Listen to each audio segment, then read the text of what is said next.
শরৎচন্দ্র চট্টোপাধ্যায়ের স্বামী গল্পের পরবর্তী অংশ। পাঠে চন্দনা সান্যাল। মাঝে মাঝে সে হঠাৎ তর্কের মাঝখানে ভঙ্গ দিয়ে আমার মুখ পানে চেয়ে গভীর বিষয়ে বলে উঠত, আচ্ছা ব্রজবাবু, এই বয়সে এত বড় লজিকের জ্ঞান, তর্ক করবার এমন একটা আশ্চর্য ক্ষমতা কি আপনি একটা ফিনোমিনন বলে মনে করেন না? আমি গর্বে সৌভাগ্যে ঘাড় হেঁট করতুম। ওরে হতভাগী, সেদিন ঘাটটা তোর চিরকালের মতো একেবারে ভেঙে মাটিতে লুটিয়ে পড়েনি কেন? মামা উচ্চ অঙ্গের একটু হা হা করে হাস্য করে বলতেন, কি জানো নরেন, এ শুধু শেখবার ক্যাপাসিটি। কিন্তু তর্কাতর্ক আমার তত ভালো লাগতো না যত ভালো লাগতো তার মুখের মন্টি ক্রিস্টোর গল্প। কিন্তু গল্প আর শেষ হতে চায় না, আমার অধৈর্যেরও আর সীমা পাওয়া যায় না। সকালে ঘুম ভেঙে পর্যন্ত সারা দিন 100 বার করে মনে করতুম কখন বেলা পড়বে, কখন নরেন বাবু আসবে। এমনি তর্ক করে আর গল্প শুনে আমার বিয়ের বয়স 12 পেরিয়ে 13 শেষে গড়িয়ে গেল। কিন্তু বিয়ে আমার হলো না। তখন বর্ষার নবযৌবনের দিনে মজুমদারদের বাগানের একটা মস্ত বকুল গাছের তলা ঝরা ফুলে ফুলে একেবারে বোঝাই হয়ে যেত। আমাদের বাগানের ধারে সেই নালাটা পার হয়ে আমি রোজ গিয়ে কুড়িয়ে আনতাম। একদিন বিকালেও মাথার উপর গাঢ় মেঘ উপেক্ষা করে দ্রুত পথে যাচ্ছি, মা দেখতে পেয়ে বললেন, ওলো ছুটে যাচ্ছিস জল যে এলো বলে? আমি বললাম, জল এখন আসবে না মা, ছুটে গিয়ে দুটো কুড়িয়ে আনি। মা বললেন, 15 মিনিটের মধ্যে বৃষ্টি নামবে, শুধু কথা শোন, যাস নে। এই অবেলায় ভিজে গেলে ওই চুলের বোঝা আর শুকোবে না, তা বলে দিচ্ছি। আমি বললাম, তোমার দুটি পায়ে পড়ি মা, যাই। বৃষ্টি এসে পড়লে মালিদের এই চালটার মধ্যে গিয়ে দাঁড়াবো। বলতে বলতে ছুটে পালিয়ে গেল। মায়ের আমি একটি মাত্র মেয়ে, দুঃখ দিতে আমাকে কিছুতেই পারতেন না। ছেলেবেলা থেকেই ফুল যে কত ভালোবাসে সে তো তিনি নিজেই জানতেন, তাই চুপ করে রইলেন। কতদিন ভাবি, কতদিন সেদিন যদি হতভাগী চুলের মুঠি ধরে টেনে আনতে মা, এমন করে হয়তো তোমার মুখ পোড়াতাম না। বকুল ফুলের পুজোর ভর্তি হয়ে এসেছে, এমন সময় মা যা বললেন তাই হলো। ঝমঝম করে বৃষ্টি এলো। ছুটে গিয়ে মালিদের চালার মধ্যে ঢুকে পড়ল। কেউ নেই। খুঁটি ঠেস দিয়ে দাঁড়িয়ে মেঘের পানে চেয়ে ভাবছি, ঝমঝম করে ছুটে এসে কে ঢুকে পড়ল। মুখ ফিরে চেয়ে দেখি, ও মা, এ তো নলেন বাবু। কলকাতা থেকে তিনি যে বাড়ি এসেছেন, কই সে তো আমি শুনিনি। আমাকে দেখে চমকে উঠে বললেন, শুধু যে এখানে?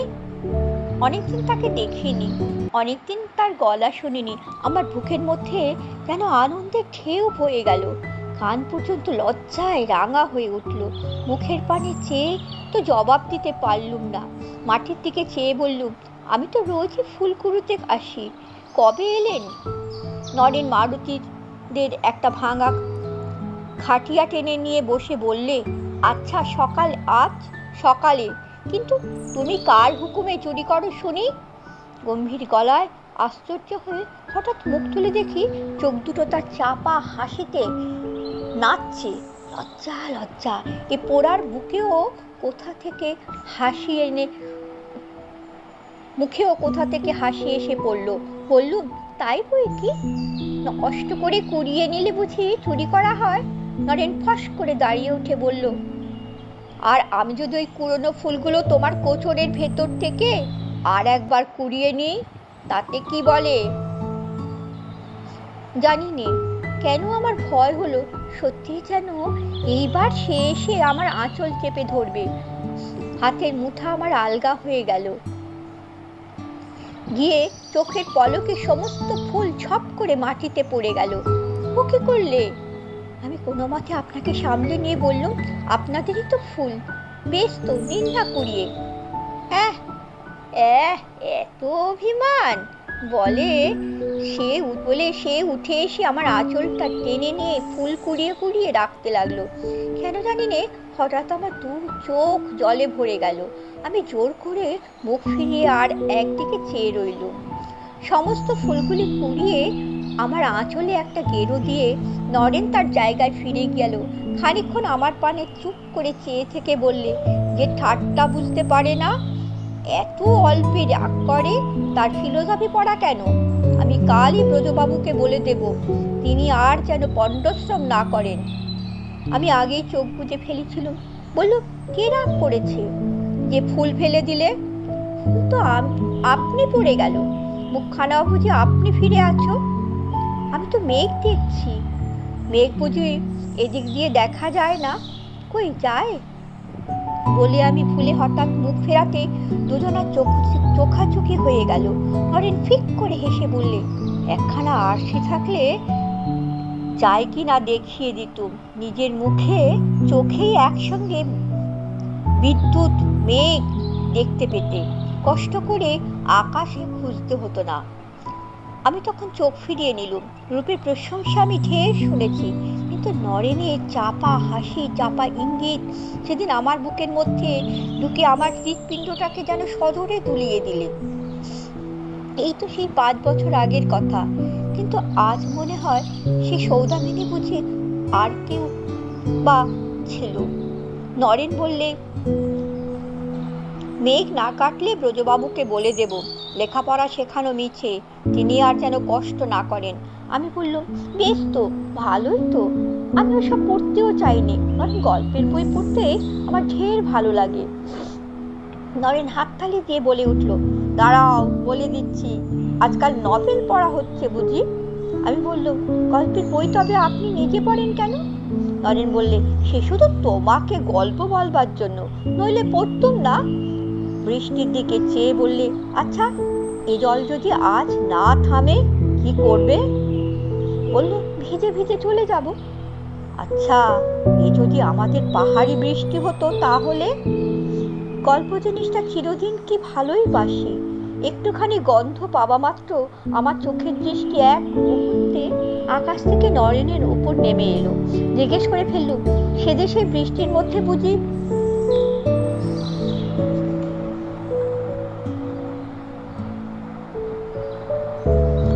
বেরোনো যায় না?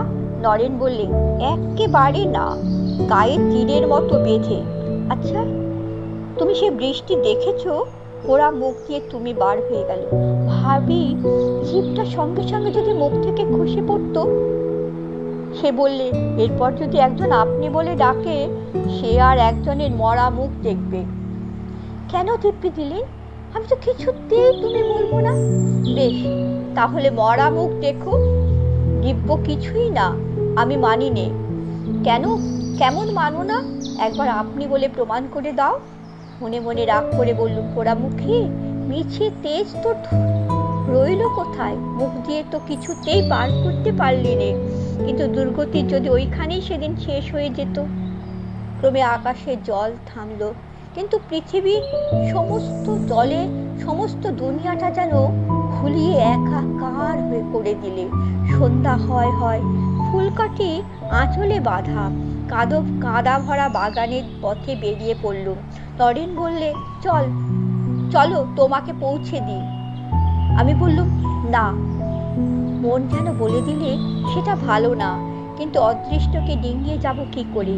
বাগানের ধারে এসে ভয়ে হতবুদ্ধি হয়ে গেলুম। সমস্ত নালাটা জলে পরিপূর্ণ, পার হই কি করে? নরেন সঙ্গে আসেনি, কিন্তু সেইখানে দাঁড়িয়ে দেখছিল। আমাকে চুপ করে দাঁড়াতে দেখে অবস্থাটা বুঝে নিতে তার দেরি হলো না। কাছে এসে বললে, এখন উপায়? আমি কাঁদো কাঁদো হয়ে বলল, নালায় ডুবে মরি, সেও আমার ভালো, কিন্তু একলা অতদূর সদর রাস্তা ঘুরে আমি কিছুতেই যাব না। মা দেখলে। কথাটা আমি শেষ করতেই পারলুম না। নরেন হেসে বললে, তার আর কি, চলো তোমাকে সেই পিটুলি গাছটার উপর দিয়ে পার করে দিই। তাই তো বটে। আহ্লাদে মনে মনে নেচে উঠলুম। এতক্ষণ আমার মনে পড়েনি যে খানিকটা দূরে একটা পিটুলি গাছ বহুকাল থেকে ঝড়ে উপড়ে নালার উপর ব্রিজের মতো পড়ে আছে। ছেলেবেলায় আমি নিজেই তার উপর দিয়ে এপার ওপার হয়েছি। খুশি হয়ে বললুম, তাই চলো। নরেন তার চেয়েও খুশি হয়ে বললে, কেমন মিষ্টি শোনালো বলো তো। বললুম, যাও। সে নির্বিঘ্নে পার না করে দিয়ে কি আর যেতে পারি? বললুম, তুমি কি আমার পাড়ের কাণ্ডারি নাকি? আচ্ছা, আমি আজও ভেবে পাইনি এ কথা কি করেই বা মনে এলো এবং কেমন করেই বা মুখ দিয়ে বার করলুম। কিন্তু সে যখন আমার মুখ পানে চেয়ে একটু হেসে বললে, দেখি তাই যদি হতে পারি। আমি ঘেন্নায় যেন মরে গেলুম। সেখানে এসে দেখি পার হওয়া সোজা নয়। একে তো স্থানটা গাছের ছায়ায় অন্ধকার, তাতে পিটুলি গাছটাই জলে ভিজে ভিজে যেমন পিচ্ছল তেমনি উঁচু নিচু হয়ে আছে। তলা দিয়ে সমস্ত বৃষ্টির জল হু হু শব্দে বয়ে যাচ্ছে। আমি একবার পা বাড়াই, একবার টেনে নেই। নরেন খানিকক্ষণ দেখে বললে, আমার হাত ধরে যেতে পারবে? বললাম, পারবো। কিন্তু তার হাত ধরে এমনি কাণ্ড করলো যে কোনো মতে টাল সামনে এদিকে লাফিয়ে পড়ে আত্মরক্ষা করলে। কয়েক মুহূর্ত সে চুপ করে আমার মুখ পানে চেয়ে রইল। তারপরে তার চোখ দুটো যেন চকচক করে উঠলো। বললে, দেখবে একবার সত্যিকারের কাণ্ডারি হতে পারে কিনা। আশ্চর্য হয়ে বললুম, কি করে? এমনি করে। বলেই সে নত হয়ে আমার দুই হাঁটুর নিচে এক হাত, ঘাড়ের নিচে অন্য হাত দিয়ে চোখের নিমেষে তার বুকের কাছে তুলে নিয়ে সেই গাছটার উপর পা দিয়ে দাঁড়ালো। ভয়ে আমি চোখ বুজে হাত দিয়ে তার গলা জড়িয়ে ধরলুম। নরেন দ্রুত পদে পার হয়ে এপারে চলে এলো, কিন্তু নামবার আগে আমার ঠোঁট দুটোকে একেবারে যেন পুড়িয়ে দিলে। কিন্তু থাকবে, কম ঘেন্নায় কি আর এ দেহের প্রতি অঙ্গ অহর্নিশ গলায় দড়ি দিতে চায়? শিউরুতে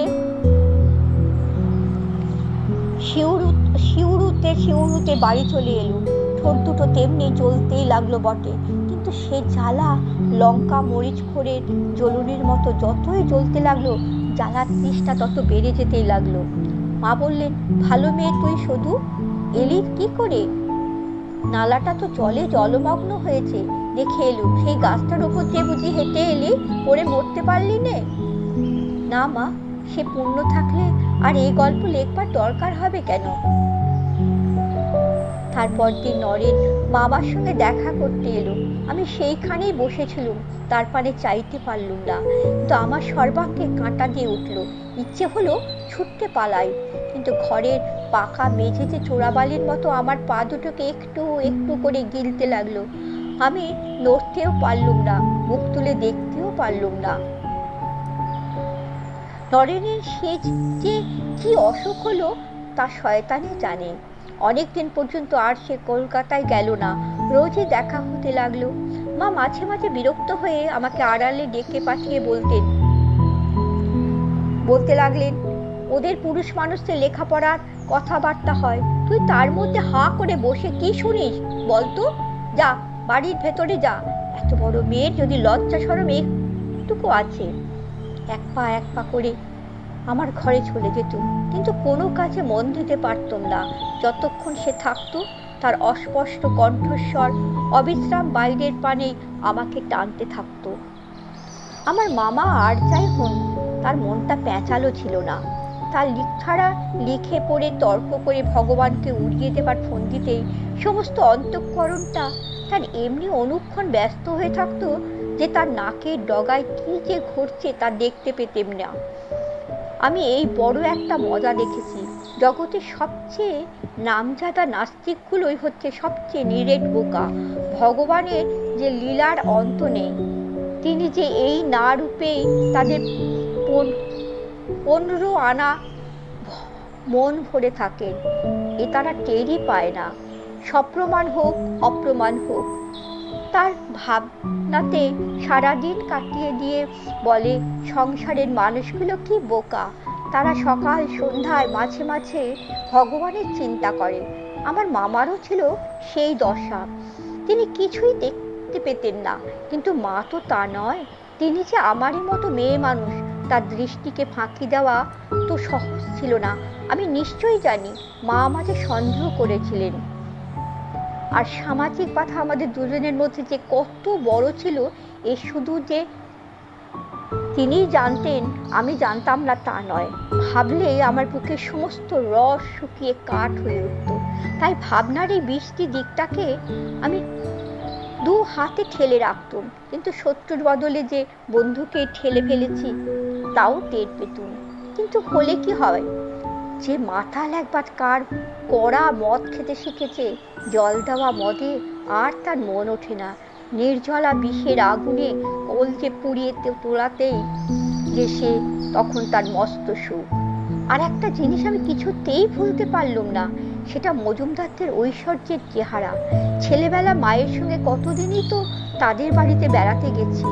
সেই সব ঘরদোর, ছবি, দেয়ালগিরি, আলমারি, সিন্ধুক, আসবাবপত্রের সঙ্গে কোন একটা ভারী ছোট একতলা শ্বশুর বাড়ির কদাকার মূর্তি কল্পনা করে মনে মনে আমি যেন শিউরে উঠতুম।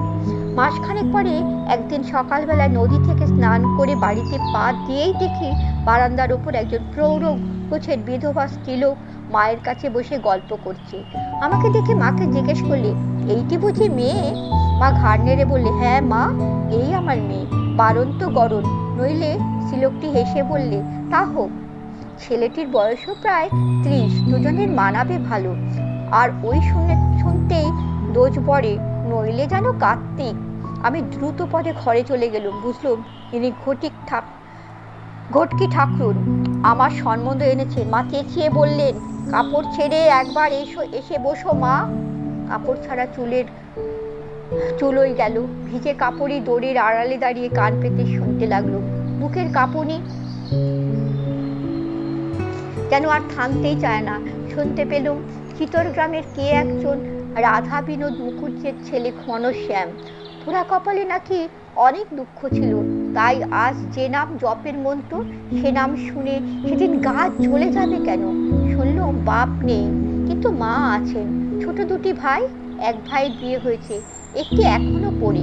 সংসার বড়রই ঘাড়ে, তাই এন্ট্রান্স পাস করেই রোজগারের ধান্দায় পড়া ছাড়তে হয়েছে। ধান, চাল, তিসি, পাট প্রভৃতির দালালি করে উপায় মন্দ করেন না, তারই উপর সমস্ত নির্ভর। তাছাড়া ঘরে নারায়ণ শিলা আছেন, দুটো গরু আছে, বিধবা বোন আছে, নেই শুধু সংসারের বড় বউ। 7 বছর আগে বিয়ের 1 মাসের মধ্যেই তিনি মারা যান। তারপর এতদিন বাদে এই চেষ্টা, 7 বছর। ঘটকিকে উদ্দেশ্য করে মনে মনে বলল, ওরার মুখে এতদিন কি শুধু আমার মাথা খেতেই চোখ বুজে ঘুমোচ্ছিলে? মায়ের ডাকাডাকিতে কাপড় ছেড়ে কাছে এসে বসল। সে আমাকে খুঁটিয়ে দেখে বললে, মেয়ে পছন্দ হয়েছে, এখন দিন স্থির করলেই হলো। মায়ের চোখ দুটিতে জল টলটল করতে লাগলো। বললেন, তোমার মুখে ফুলচন্দন পড়ুক। মার কি বলবো? মামা শুনে বললেন, এন্ট্রান্স? তবে বলে পাঠা, এখন বছর 2 সদুর কাছে ইংরেজি পড়া যাক, তবে বিয়ের কথা কওয়া যাবে। মা বললেন, তোমার পায়ে পড়ি দাদা, অবোধ করো না, এমন সুবিধে আর পাওয়া যাবে না, দিতে ধুতে কিছু হবে না। মামা বললেন, তাহলে হাত পা বেঁধে গঙ্গায় দিকে যা, সেও 1 পয়সা চাইবে না। মা বললেন, 15ই পা দিলে যে। মামা বললেন, তা তো দেবেই, 15 বছর বেঁচে রয়েছে যে। মা রাগে দুঃখে কাঁদো কাঁদো হয়ে বললেন, তুমি কি ওর মতো বিয়ে দেবে? তুমি কি তবে ওর বিয়ে দেবে না দাদা? এরপরে একেবারেই পাত্র জুটবে না। মামা বললেন, সেই ভয় তো আগে থেকে ওকে জলে ফেলে দিতে পারা যায় না। মা বললেন, ছেলেটিকে একবার নিজের চোখে দেখে এসো না দাদা, পছন্দ না হয় না দেবে। মামা বললেন, সে ভালো কথা, রবিবার যাব বলে লিখে দিচ্ছি। ভাঙচির ভয়ে কথাটা মা গোপন রেখেছিলেন এবং মামাকেও সাবধান করে দিয়েছিলেন। তিনি জানতেন না এমন চোখ কানও ছিল যাকে কোনো সতর্কতা ফাঁকে দিতে পারে না। বাগানে এক টুকরো শাকের ক্ষেত করেছিলেন। 2 দিন পরে দুপুরবেলা একটা ভাঙা খুন্তি নিয়ে তার ঘাস তুলছি। পায়ের শব্দে মুখ ফিরিয়ে দেখি নরেন।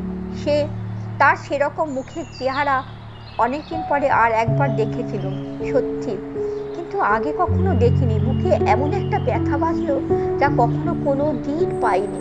সে বললে, আমাকে ছেড়ে কি সত্যি চললে? কথাটা বুঝেও যেন বুঝতে পারলাম না। বলে ফেললাম, কোথায়? সে বললে, চিতর। স্পষ্ট হওয়া মাত্রই লজ্জায় আমার মাথা হেঁট হয়ে গেল। কোনো উত্তর মুখে এলো না।